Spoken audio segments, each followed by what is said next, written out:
반갑습니다. 저는 원광대학교 원불교학과 2학년 오수현입니다. 저는 서울교당하고 청주교당에서 간사 근무를 하고 원불교학과에 입학하게 되었습니다. 그 인연을 좀 얘기해보면 원광중학교, 원광고등학교에서 원불교 동아리인 보은회를 계속 했었어요. 그게 큰 인연이 된 것 같아요.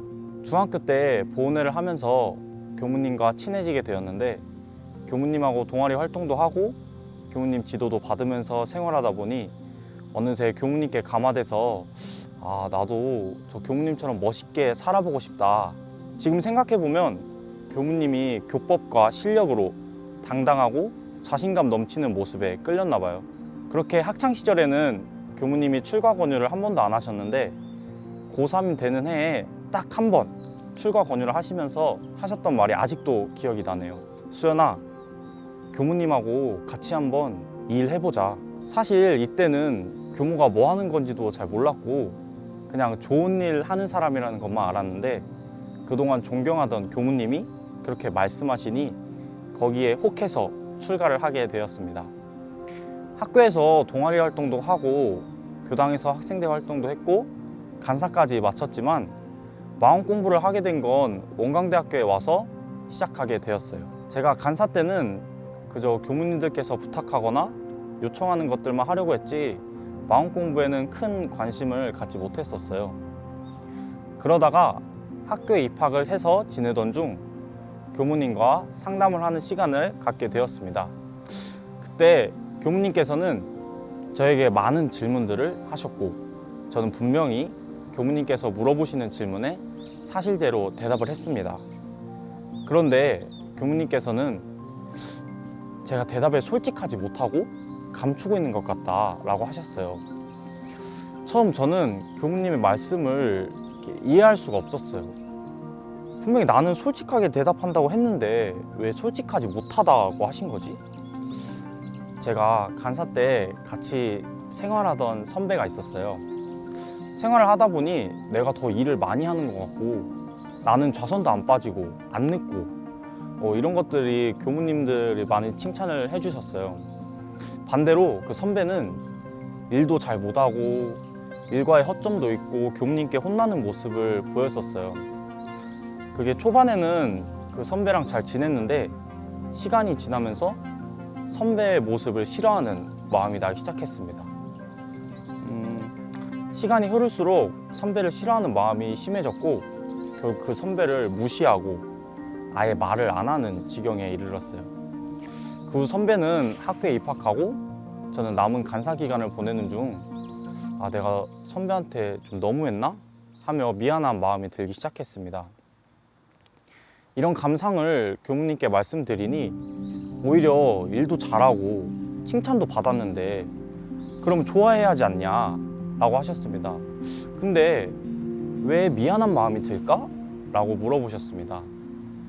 그때 교무님께서 너가 우월한 마음에 그 선배를 무시하고 한심하게 생각했기 때문이라고 하였습니다.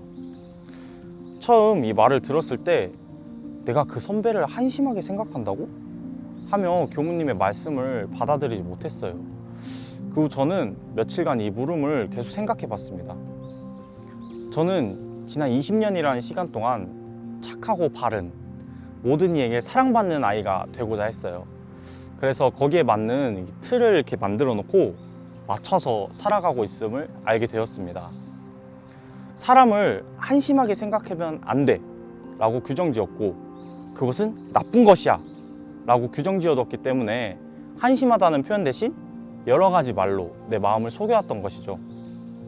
이런 저의 문제를 진단하시고 교무님께서 관념과 틀을 놓고 진짜 나의 마음을 바라볼 수 있도록 인도해 주셨습니다. 서원관에 들어와서 마음 공부를 하며 가장 크게 달라진 점은 바로 나를 사랑하게 된 것 같아요. 자기애가 강해져서 나만을 위한 생각을 하는 게 아니라 마음 공부를 하기 전에는 내 마음도 알지 못하고 정신없이 나를 괴롭히며 살았다면 지금은 내 마음을 알아가며 이런 마음도 나네? 괜찮아, 원래 이럴 수 있는 거야 라고 하며 나를 잘 달래주며 살아가고 있는 것 같아요. 우리가 행복한 삶, 감사하는 삶 이런 걸 추구하다 보니까 사람들은 늘 행복하고 감사해야 한다 이런 관념이 있어요. 반대로 남을 미워하거나 싫어하는 마음, 그로 인해 타인에게 해를 끼치고 싶어 하는 마음들은 행복한 삶과 거리가 멀다고 생각해서 이런 마음은 나면 안 돼 라고 생각하는 것 같아요. 하지만 우리 마음에는 나야 하는 마음과 나지 않아야 하는 마음, 그 구분을 없애고 보면 모든 작용하는 마음들은 평등하고 감사하게 느껴집니다. 마음 공부를 이어가다 보니 스트레스를 받고 힘들어하는 이유가 물론 학업이나 주변 인연, 여러 가지 바깥 경계들 때문도 있겠지만 가장 큰 건 내가 나를 괴롭히는 것 같아요. 내가 정해놓은 관념, 틀 안에서 살아가며 그것을 벗어났을 때 나를 채찍질하고 괴롭게 하는 것 같습니다. 그렇다고 해서 자유분방하고 아무것도 하지 않는 것은 아니고 최선을 다하되 그 결과에 대한 것은 받아들이고 나를 사랑해줬으면 좋겠어요. 우리가 살아가면서 일어나선 안 되는 마음은 없어요. 그저 경계를 따라서 일어나는 것들이지. 원불교에서는 성불재중, 재생의세의 큰 서원으로 살아갑니다. 이 서원을 이루기 위해서는 내가 먼저 나의 행복에서부터 시작입니다. 내가 행복해야 다른 사람도 행복하게 해줄 수 있습니다. 이상 감사합니다.